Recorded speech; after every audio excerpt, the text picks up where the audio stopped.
எப்போவுமே beans carrot பொரியல் தான் பண்ணுவோம். கொஞ்சம் டிஃப்ரெண்ட்டாக பீன்ஸ் கேரட் போட்டு பருப்பு கறி எப்படி செய்ய பார்க்கலாமா? அதுக்கு ஒரு 4 கிலோ பீன்ஸை கட் பண்ணி வச்சுருக்கேன். அது ஒரு பாத்திரத்துக்கு மாற்றிட்டு ஒரு அரை கப் அளவு தண்ணி, கொஞ்சமாக உப்பு சேர்த்துட்டு ஒரு 5 நிமிஷம் வேக வச்சு எடுத்துக்கலாம். இப்போ ஒரு பேனில் கொஞ்சமாக கடுகு, சீரகம் சேர்த்துக்கலாம். இது ரெண்டும் பொரிஞ்சதும் ஒரு மீடியம் சைஸ் வெங்காயம், 2 வரமிளகாய் சேர்த்து நல்லா வதக்கிக்கலாம். வதங்கினதும் ஒரு மீடியம் சைஸ் தக்காளியும் சேர்த்து நல்லா குழஞ்சி வர வரைக்கும் வதக்கிக்கலாம்.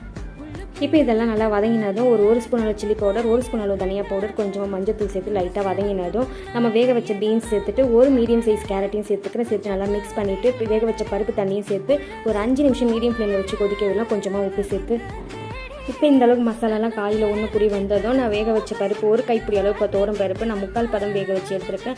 இதையும் சேர்த்துட்டு நல்லா மிக்ஸ் பண்ணிவிட்டு இதுவும் ஒரு 5 நிமிஷம் குக் பண்ணி எடுத்தேன்னா கொஞ்சமாக இந்த ஸ்டேஜ் வந்ததும் கொஞ்சமாக கொத்தமல்லி சேர்த்து நல்லா சுட சுட சாதத்தோடு சர்வ் பண்ணுங்கள். செம்ம டேஸ்ட்டாக இருக்கும். இதுக்கு தொட்டுக்க ஒன்றுமே தேவையில்லை, அப்பளம் இருந்தால் போதும். ஒரு பொடி சாதம் எக்ஸ்ட்ரா போகும். இதை ட்ரை பண்ணிவிட்டு எப்படி இருக்குன்னு சொல்லுங்கள். இந்த வீடியோ உங்களுக்கு பிடிச்சா ப்ளீஸ் ஃபாலோ பண்ணி சப்ஸ்கிரைப் பண்ணிக்கோங்க.